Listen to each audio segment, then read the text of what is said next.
There's a certain thing you bring to the table. And the earlier you can embrace that, sometimes through trial and error and figuring that out, sometimes you don't know exactly. But the earlier you can learn to trust yourself and be honest with what you bring and embrace it.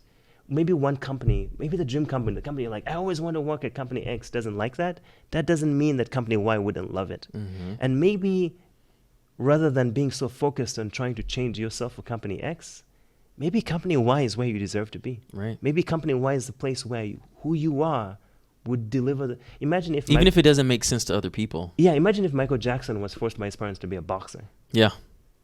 He may have been the most amazing pre-Muhammad Ali type boxer or something. You never know, man. No, but float also, like a butterfly, sting like a bee. But also, what if he wasn't? We would have missed getting this. All that music, musician. yeah. Again, I don't want to use him because maybe right now there's a little bit of controversy. But what I'm trying to say is that, like, you need to find out what works for you sometimes and embrace it. Yeah. And sometimes it feels like sacrificing, but sometimes it's also discovery. Sometimes you don't know who you really are or what you really want to do until you try it out.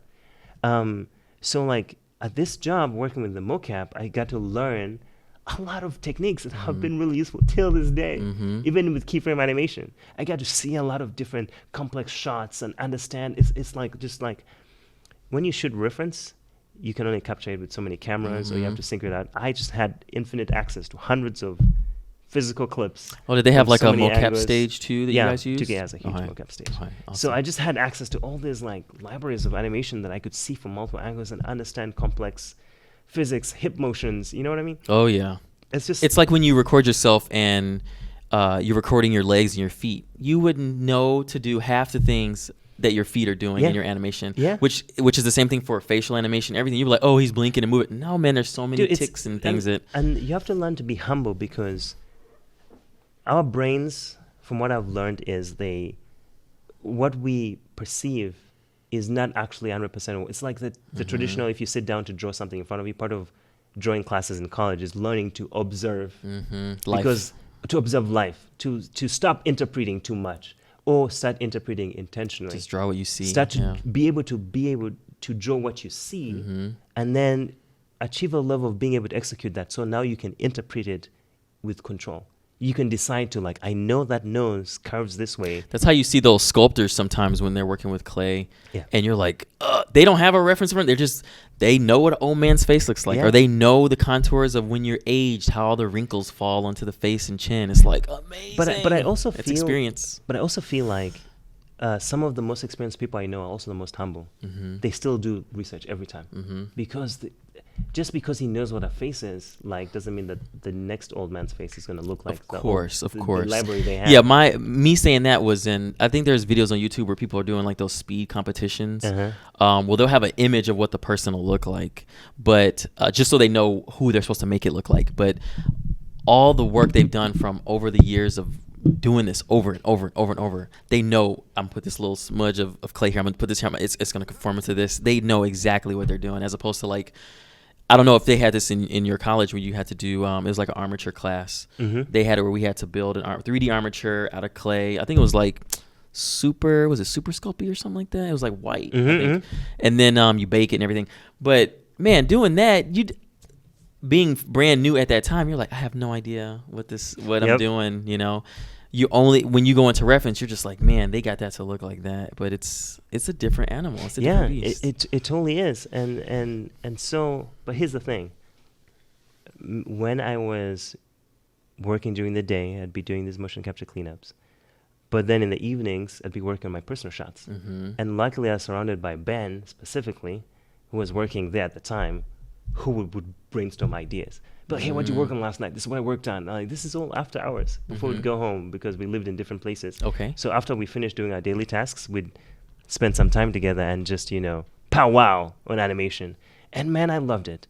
And he kept inspiring me so much. And like, Ben was so awesome because Ben could draw better than I could. So I'd do the storyboards and Ben would come in and spruce them up. And a lot of my personal shots came from ideas we brainstormed late at night after work. That's awesome. But unfortunately, being international, when I graduated, I was working on what they call OPT. It's like they give you a permit to work. But then like a work visa type thing, or kind of. Okay. Let's think of it more of a work permit. Okay. But that one only lasted so long, and then another one had to be sent in the mail, and it delayed by a month. But because of the production needs at 2K Games, they couldn't. So during the delay, I was like, okay, hey Alvin, has your work permit come yet? Has the new one come yet? No, coincidentally, it just delayed a month because of processing. Right. I lost the job at 2K Games Because production had to keep going. So that's why it was only the 3 months. Yeah. There. So that was like I would like to believe that my leads wanted to keep me. I bet that felt way longer than 3 months though. Yeah, of course, because Yeah. man, that was lots of work, Yeah. lots of overtime at the time. But they took care of us. Those guys were really amazing. So we weren't like, you've heard horror stories, wasn't one of them. Yeah. But they unfortunately had to fill the position, and I lost the job. So I was still living in Novato, which is north of the Golden Gate Bridge. I didn't have my job at 2K Games anymore. I was paying for an apartment up there because I had the job. And I was like, you know what? I'm going to move in with Mina, who I ended later getting, she's my partner now. We later got engaged and all that. Congrats. And thank you. And I decided I'd move in with Mina, and I would double down and get some work done. I'll get a new demo reel. Nice. So I moved in so I could save some cash. I remember I was working on this complex project, so I bought a bigger monitor, which was an expense. But to me, an expense is like, it's a commitment. Towards your goal. It's a commitment. It's like, I'm losing a lot of money. I better use this thing. I bought a bigger monitor, higher resolution, so I could have more screen real estate, so I could have more reference. You can work more efficiently. I could just work faster. Yep. And while I was living, one morning I applied to Toys for Bob, which was next to 2K Games, which is an Activision studio. Toys for Bob didn't pick me up, but because I applied through Activision system, thank God for this guy, John Paul Ryan Miller, who was a cinematic lead at Vicarious Visions, saw my work, and he saw that I had potential. So JP, who had seen my work, told the recruiter to contact me. So just one random morning, I received a phone call. Like, hey, Alvin, her name was Christina Nichols, awesome lady. And she told me that, hey, we see your work. We see you applied to Toys for Bob. But actually, one of our leads saw your work and was curious if you'd be interested in maybe talking to us, seeing what we have to offer. And for me, who was like, at the time when I had no job, this is like, remember how I said when you graduate as an international student, you have 90 days of unemployment? I'd lost like 15. Oh, wow. Okay. Yeah, those days count down and you have to report them. Oh, okay. So I was kind of like, of course I'll take it. And I was like, Vicarious Visions? I hadn't heard of Vicarious Visions at the time.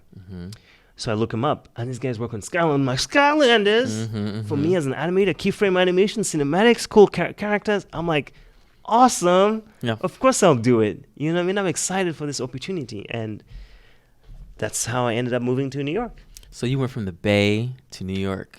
They were still in Albany, New York. They're still in, they moved to Troy, but. Troy, okay. Yes, Yeah. I believe so. Yeah. Because I know I They're still was in the there. same area that I was there Albany when we were is. at the older building first, before the acquisition happened. Okay, so I'm not familiar with that building. Yeah, I was it was in a small Albany, building, and then they moved to the one that I think was the old pickle factory that they refurbished, and then I think they may be somewhere else. The one now. I was at, I think, used to be a train mort. It was a nice Was it studio. train? Yeah. Yeah, they gutted it. They made it really nice. Yeah. I left in between of them moving to there. Gotcha. So it was different. I worked on a lot of projects there, but for me at the time, I was very much on that. You get that 2-year itch, but they didn't have an idea of what they were going to work on. They knew they got acquired. And they were like, "Oh yeah, project's going to come in. Activision's going to keep feeding us." Blah, blah, blah. But I was like, "Yeah, but what are we going to be working on?" And no one could tell me. And so I made a choice to go. Okay, I need to look for something. Gotcha. Yeah. So it's a different type of motivation. So this is why I started getting into working for Activision. Yeah. And now I have to be very careful what I say because I can't give away too many trade secrets. Yeah, companies protect themselves. But I hope I'm pretty good with that. But anyway, so yeah, you're doing fine. JP gives me a chance. JP hires me on the team. JP is an awesome dude. Used to be in the military, man. He's an awesome dude. It was a great studio. I left. Leaving there was kind of hard for me. There was a lot of people there that I still kind of talk to now, but they were sad to see me go. I was sad to go. Man. But that's a good team. from being in the industry in the beginning of my career and meeting all those people, how you build those bonds and those relationships, I found that same type of thing there many years later in the industry, which is very uncommon to do. That company was like family. It's a good group. Karthik and Guha, like you were there. Were you there before they've been out? I was there when they separated from the company. But when they went Karthik to the Valiant, and Guha right? were amazing. Amazing guys, the brothers. thing. Oh God, they were great. Even Jennifer, the new studio lead, amazing. For me, till this day, she's my favorite studio lead of all time. Yeah, I don't think I met her. She's amazing. I 100% approve of her as a studio head. She's done a phenomenal job. That's awesome. They're still doing great things there. And like when I left eventually, saying bye to her was the hardest thing I ever had to do. It was tough. I felt like I couldn't look her in the face and tell her that I was leaving, because I really appreciated what she had done for me so much. Yeah. So much. The studio there is like a family. Not many studios you can say that about. Yeah. But they are like a family up there. So yeah, the culture was amazing. Oh, but here's the thing. The culture is always growing. You know, like nothing's perfect. You know what I mean? So like when I got there, I was like excited, but I'm a really passionate kid who I believe that when you do things with the right intention, people can clearly tell. Like when you reach out for help, or when let's say somebody shows their work and you're like, hey, I think this part isn't working. You know, sometimes you could say it in a way that's like, you're just trying to show off or say something. But sometimes when you say stuff genuinely, people can tell. Like, we're human beings, we can read communication, body skills, voice, audio, you know what I mean? Yeah, the language of it all. And I would consider myself very communicative. I always believe that I have people's best intentions. Or before I speak, I sit back and I ask myself, is this for the benefit of the group? Is this for the benefit of the person I'm talking to? So I tend not to be afraid to share my opinion, because I believe it comes from the right place. But it sounds like you structure it before. Yeah. You don't just speak off the cuff. Exactly. You have a bit of empathy towards them learning from what you're going to say. When you talk as much as I do, you get a lot of practice. Yeah. I'm just kidding. Someone is like, someone is like, he's not kidding. But anyways, when I got there, I was given the opportunity to work on Skylanders, and it was my first dailies experience that was like the movies, like the Blu-rays that I'd see, where like, you sit in and you watch the storyboards and you have shot kickoffs and stuff like that. And during my time there, I was very vocal on ways I thought the team could improve. And throughout my time there, JP was very supportive. He challenged me a lot, in the sense of like, it was a great opportunity to learn a lot of soft skills. But looking back at it, I loved the way he handled it. I loved the way he saw my passion, and he sculpted me into the animator that I am today. You know what I mean? He could tell this is a young animator who's really passionate, very hungry, who does a lot of research, wants opportunities to talk. At some point, JP gave me the opportunity to do lectures for the team. Oh, that's cool. On multiple days. We'd come in on Tuesdays, and at 11 o'clock we'd have, it would be like I would come in and we'd talk about, every animator could contribute. But I ended up contributing quite a bit. One day we talk about character, and we'd have an assignment. And people are free to do it or not in their free time. And if people did it, we'd look at it next week. Next time we'll talk about polish. And these are all 1, 2, 3 second stuff that could like a head turn. Like one assignment was a head turn, but it's not about just doing a head turn. It's about getting a character, a personality. Your head turn should tell us about why the person's head is turning, who they are. Like if I saw somebody I owed $10,000 and I just told him I was broke, and then he sees me buying like a TV across the store, and I turned and I saw him, I'd be like, that's a very specific head turn. Versus like, I see someone I haven't seen in a long time, I'm like, you know, there's so much character you could communicate. So those are the conversations we'd have. And JP gave me opportunities to share the passion, knowledge I'd learned from all these other studios, and also to grow my soft skills, also to grow my leadership skills. Also, he'd sit down with me and he'd talk to me about how to communicate. One time, remember I told you that animator told me my work lacks character? One day at work, one of the animators showed me one of his personal shots. And man, I'd come from such a brutal world of brutal honesty, right? That's how I'm tuned. And this animator showed me his work, and I'm like, but it was well animated. But my response was like, I don't get it. And it was like, what don't you get? I'm like, I don't understand why everything's happening. It doesn't make sense. He just Oh, wow. like to Yeah, his yeah. face. And this is a senior dude. This is a Yeah. dude who's been in the industry way longer than I am.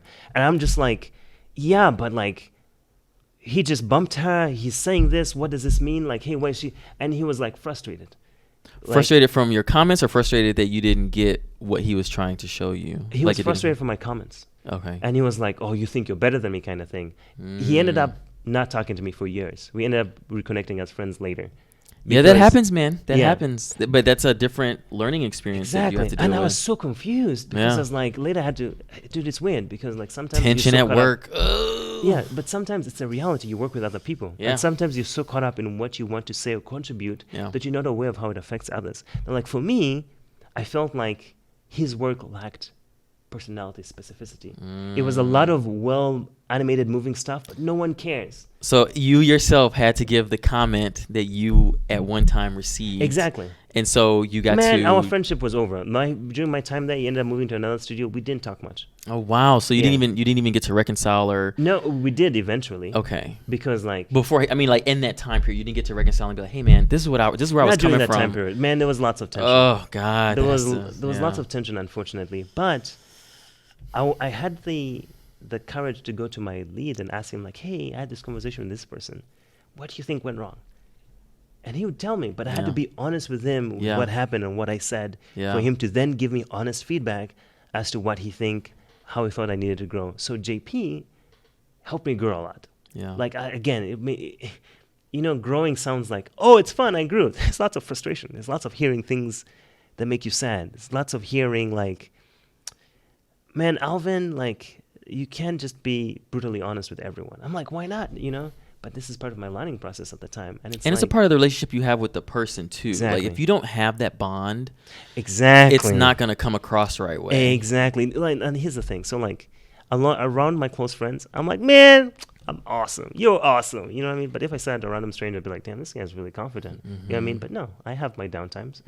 But like, you gotta feel who you're with.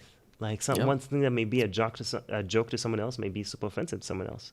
You know what I mean? One thing that may, like, dude, your shot could be better.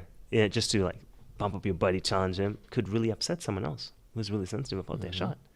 So during my time there, I got to learn a lot about these communication skills, and I think I got a lot better at it.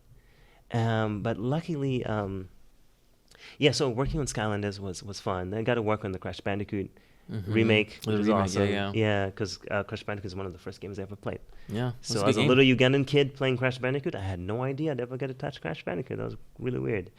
Then I got to work on Destiny because Activision partnered Vicarious Visions with Destiny to work on a couple of expansions and cinematics.